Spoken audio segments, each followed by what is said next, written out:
और पाकिस्तान में इमरान खान की सरकार गिर गई है। इस वक्त की बड़ी खबर आप देख रहे हैं, जहां पर नेशनल असेंबली में लाया गया अविश्वास प्रस्ताव पर मुहर लगी और अविश्वास प्रस्ताव के समर्थन में 174 वोट पड़े। तो बड़ी खबर सीधे पाकिस्तान से, आधी रात को जहां पर अविश्वास प्रस्ताव पर वोटिंग होती है और ये वहां की नेशनल असेंबली की तस्वीरें आधी रात की, जब पूरा विपक्ष एकजुट दिखा और विपक्ष में खुशी की लहर जरूर देखने को मिली, लेकिन इमरान खान की मुश्किलें बढ़ गई। पाकिस्तान से इमरान खान सरकार की पारी खत्म हो गई है। आखिरी बॉल तक पिच पर टिके रहने का दावा करने वाले कप्तान अविश्वास प्रस्ताव पर वोटिंग से पहले ही संसद छोड़कर चले गए। संयुक्त विपक्ष की ताकत और सहयोगी दलों के बिखराव ने इमरान सरकार की पारी का अंत कर दिया। इमरान खान सरकार की ओर से स्पीकर और डिप्टी स्पीकर ने वोटिंग से पहले इस्तीफा देकर माहौल बदलने की कोशिश की, लेकिन पीएमएल-एन नवाज के सांसद अयाज सादिक को अध्यक्ष बनाकर विपक्ष ने अविश्वास प्रस्ताव पर वोटिंग कराई। और आइए समझते हैं कि इमरान खान की कुर्सी आखिर कैसे गई। इमरान खान के खिलाफ अविश्वास प्रस्ताव 8 मार्च को लाया गया। पीएमएल-एन, पाकिस्तान मुस्लिम लीग नवाज और पीपीपी के करीब 100 सांसदों ने नेशनल असेंबली में इमरान खान सरकार के खिलाफ अविश्वास प्रस्ताव का नोटिस दिया। विपक्ष की ओर से संसद का सत्र बुलाने पर भी विवाद हुआ। 21 मार्च को संसद का सत्र बुलाने की मांग की गई, लेकिन 22 मार्च से संसद भवन में होने वाले इस्लामिक सहयोग संगठन के शिखर सम्मेलन को लेकर सत्र नहीं बुलाया गया। पाकिस्तान असेंबली का सत्र 25 मार्च को बुलाने की घोषणा की गई और इसके पीछे इमरान खान सरकार का तर्क आईओसी की बैठक को किसी भी सूरत में प्रभावित नहीं होने देने का रहा। हालांकि 25 मार्च को अविश्वास प्रस्ताव पर बैठक टाल दी गई और इसके बाद 28 मार्च को तारीख तय की गई, लेकिन 31 मार्च को शाम 4 बजे इमरान खान के खिलाफ अविश्वास प्रस्ताव पर बहस कराने का फैसला किया गया। डिप्टी स्पीकर ने अविश्वास प्रस्ताव को खारिज कर दिया। इमरान खान ने नेशनल असेंबली में अविश्वास प्रस्ताव खारिज होने के बाद संसद को भंग करने की सिफारिश राष्ट्रपति को भेज दी, जिस पर राष्ट्रपति ने मुहर लगा दी और 3 माह में चुनाव कराने की सिफारिश कर दी गई। इमरान खान ने अमेरिका पर जमकर आरोप लगाए। इमरान ने दावा किया कि उनकी विदेश नीति के कारण उनके खिलाफ विपक्ष का अविश्वास प्रस्ताव विदेशी षड्यंत्र का नतीजा है। संसद भंग करने के फैसले को विपक्ष ने सुप्रीम कोर्ट में चुनौती दी और कोर्ट ने संसद को दोबारा बहाल करने का आदेश दे दिया। तमाम जतन के बाद भी इमरान अपनी सरकार को नहीं बचा पाए। शनिवार की देर रात नेशनल असेंबली में अविश्वास प्रस्ताव पर वोटिंग हुई और इमरान के खिलाफ आया अविश्वास प्रस्ताव 174 वोटों के साथ पास हो गया। वहीं पाकिस्तान में कई दिनों से चल रही सियासी हलचल और ड्रामा आधी रात को खत्म हो गया। साल 2018 में बनी इमरान खान नियाजी की सरकार 3 साल 232 दिन में गिर गई। इमरान खान के खिलाफ लाए गए अविश्वास प्रस्ताव के समर्थन में 174 वोट मिले। पीएमएल-एन के सांसद के स्पीकर का चार्ज संभालने के बाद अविश्वास प्रस्ताव पर वोटिंग कराई गई। हालांकि वोटिंग के दौरान इमरान खान की पार्टी के सांसद सदन से बाहर चले गए। इन सब के बीच शहबाज शरीफ पाकिस्तान के नए प्रधानमंत्री बनने की रेस में सबसे आगे हैं। विपक्षी पार्टियों ने नेशनल असेंबली में जश्न मनाया। वहीं सत्ता से हटने के बाद इमरान खान ने प्रधानमंत्री आवास खाली कर दिया और हेलीकॉप्टर से बनी गाला रवाना हो गए। इधर पाकिस्तान तहरीक-ए-इंसाफ के समर्थक रात भर इस्लामाबाद की सड़कों पर प्रदर्शन करते रहे और इमरान के समर्थन में नारे लगाते रहे। इमरान खान की सत्ता खत्म हो गई है। पाकिस्तान के पीएम का कार्यकाल 5 साल का होता है, लेकिन आजादी के बाद से आज तक कोई भी प्रधानमंत्री अपना कार्यकाल पूरा नहीं कर पाया। 1947 के बाद से वहां की कोई भी सरकार आज तक 5 साल का कार्यकाल पूरा नहीं कर पाई। 1947 से अब तक पाकिस्तान में 26 प्रधानमंत्री हुए। इनमें से 7 को कार्यवाहक प्रधानमंत्री बनाया गया। 26 में से 7 केयरटेकर प्रधानमंत्री को छोड़ दें तो कुल 19 प्रधानमंत्री हुए हैं, लेकिन इनमें से किसी ने भी अपना कार्यकाल पूरा नहीं किया। पाकिस्तान में राजनीतिक अस्थिरता का आलम शुरुआत से ही रहा है। आजादी के शुरुआती 10 साल में पाकिस्तान ने 10 प्रधानमंत्री देखे। वहीं पाकिस्तान नेशनल असेंबली में अविश्वास प्रस्ताव के बाद सदन को संबोधित करते हुए पीएमएल-एन के अध्यक्ष शहबाज शरीफ ने कहा कि आज पाकिस्तान संविधान और कानून को फिर से स्थापित करना चाहता है। पीएमएल-एन, पाकिस्तान मुस्लिम लीग नवाज के अध्यक्ष शहबाज शरीफ ने कहा कि हम किसी से बदला नहीं लेंगे, लेकिन कानून अपना काम करेगा।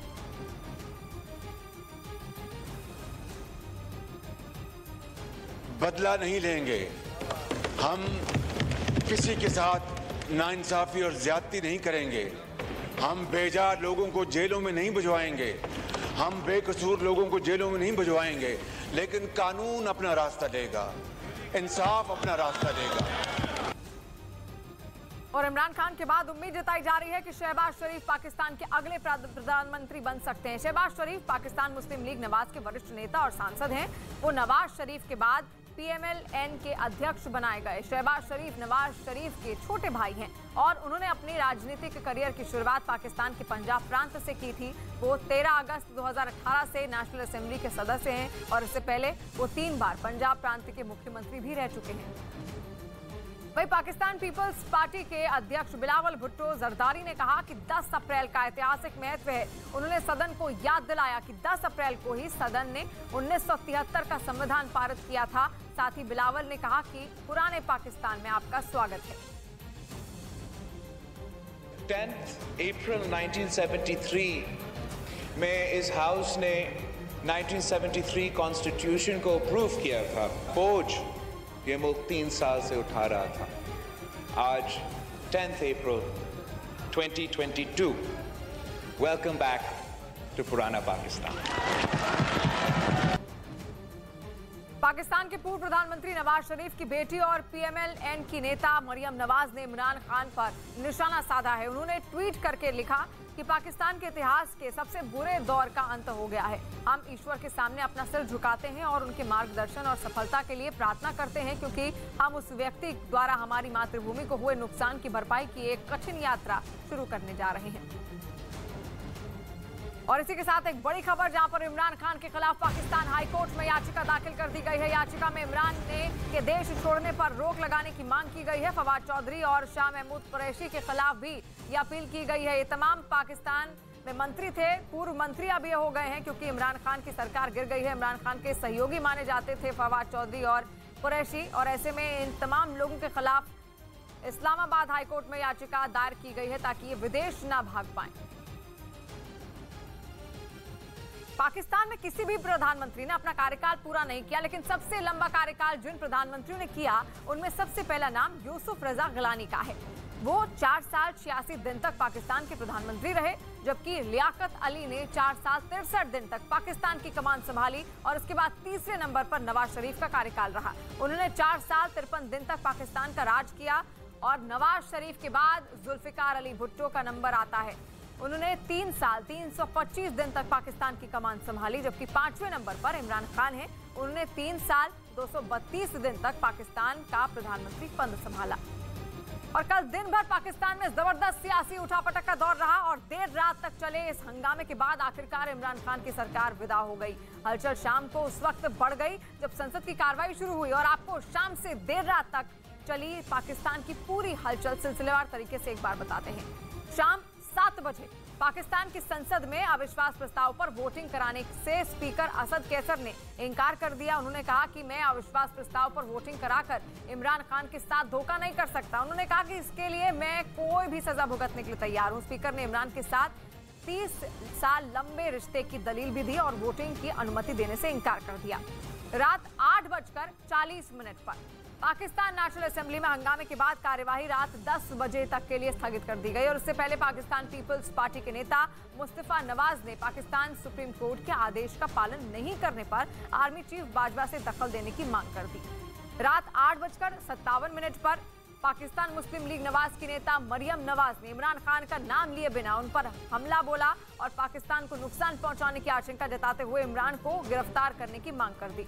रात 9:53 पर पाकिस्तान के मुख्य सचिव ने इमरान खान की सुरक्षा को लेकर चिट्ठी लिख दी। उन्होंने मुख्य सचिव से पूर्व प्रधानमंत्री के तौर पर इमरान खान के लिए सुरक्षा इंतजाम करने की मांग कर दी और इससे इमरान सरकार के मंत्री शेख रशीद ने भी पद छोड़ने के बाद सुरक्षा की मांग कर दी। रात 10:01 पर नेशनल असेंबली के सेक्रेटरी ने स्पीकर को अविश्वास प्रस्ताव पर वोटिंग कराने की सलाह दी। नेशनल असेंबली के सेक्रेटरी ने कहा कि अगर ऐसा नहीं होता है तो आर्टिकल 6 सभी पर लागू होगा। पाकिस्तान के आर्टिकल 6 के मुताबिक कोई भी आदमी संविधान के खिलाफ जाता है और असंवैधानिक तरीके से सरकार चलाने की कोशिश करता है तो इसे देशद्रोह माना जाता है। रात 10:16 पर अविश्वास प्रस्ताव से ठीक पहले इमरान खान ने स्पीकर असद कैसर के साथ बैठक की। बताया गया कि इमरान और स्पीकर के बीच वहां चल रहे सियासी हालात और सरकार बचाने की आखिरी कोशिश की रणनीति बनाने पर चर्चा हुई और इमरान खान के साथ मुलाकात के बाद स्पीकर असद कैसर सीधे संसद की ओर रवाना हो गए। रात 10:46 पर सुप्रीम कोर्ट के चीफ जस्टिस ने अधिकारियों को रात 12 बजे तक कोर्ट खोलने के आदेश दे दिए, जिसके बाद पाकिस्तान में चल रही सियासी हलचल और ज्यादा तेज बढ़ गई और कई लोग इमरान की गिरफ्तारी की अटकलें भी लगाने लगे।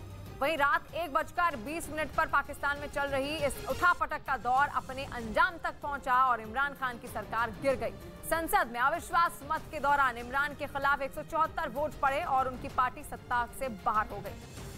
पाकिस्तान में तमाम सियासी ड्रामे के बाद आखिरकार आधी रात को इमरान खान की सरकार गिर गई और विपक्ष की ओर से पेश किए गए अविश्वास प्रस्ताव को पास होने के लिए 172 वोट की दरकार थी। लेकिन दिन भर चले सियासी ड्रामे के बाद जैसे ही पाकिस्तान की नेशनल असेंबली में अविश्वास प्रस्ताव पारित हुआ, इमरान के विरोधियों की खुशी का ठिकाना नहीं रहा और उन्होंने नारेबाजी करते हुए जश्न मनाना शुरू कर दिया।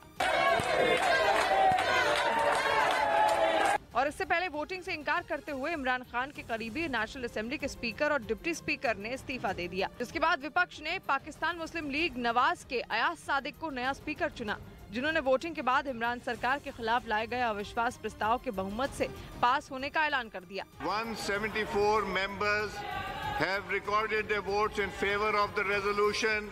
वहीं इमरान खान की पार्टी पाकिस्तान तहरीक इंसाफ के सांसद अविश्वास प्रस्ताव का विरोध करते हुए नेशनल असेंबली से बाहर निकल गए।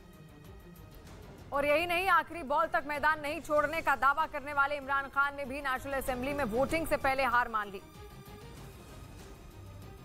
और वो हेलीकॉप्टर के जरिए प्रधानमंत्री आवास छोड़कर अपने निजी घर के लिए रवाना हो गए, जबकि उनके समर्थक नेशनल असेंबली के बाहर डटे रहे और उन्होंने विपक्ष पर अमेरिका के इशारों पर चलने का आरोप लगाया। हालांकि हंगामे की आशंका को देखते हुए नेशनल असेंबली के बाहर सुरक्षा कड़ी कर दी गई और इमरान के कई समर्थकों को पुलिस ने गिरफ्तार भी किया।